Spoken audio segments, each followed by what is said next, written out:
ఏ కారణం చేతనైనా సరే మీరు ఇంటికి తీసుకొని వచ్చిన కోడల్ని దూషిస్తారో తిడతారో ఆమె కంట తడి పెట్టిందా ఖచ్చితంగా మీ ఇంట్లో జ్యేష్ఠాదేవి వచ్చి కూర్చుంటుంది.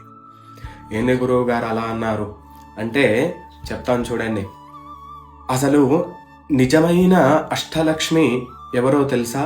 మీరు ఇంటికి తీసుకొని వస్తారు చూడండి, మీ అబ్బాయికి పెళ్లి చేసి నా కోడలు అని చెప్పుకుంటారు చూడండి, ఆమెనే అష్టలక్ష్మి.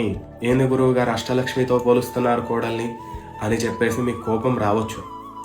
చెప్తున్నాను చూడండి, మీరు ఆరోగ్యం బారేయకుండా మంచాన పడి ఉంటే ఆమె మీకు సేవలు చేసుకుంటూ మీకు టైం టు టైం టాబ్లెట్లు వేస్తుంది చూడండి, అప్పుడు ఆమె ఆరోగ్య లక్ష్మి అవుతుంది.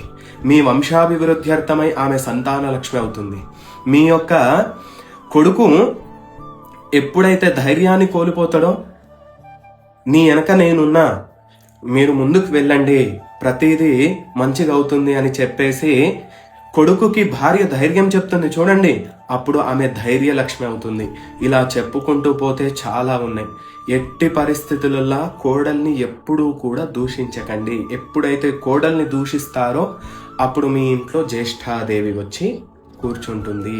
కాబట్టి ఎవ్వరూ కూడా మీకు తెచ్చుకున్న కోడల్ని ఎవరు కూడా దూషించకుండా ఆమెని మంచిగా చూసుకోండి, మీరు మంచిగా ఉండండి. శివానుగ్రహమస్తు.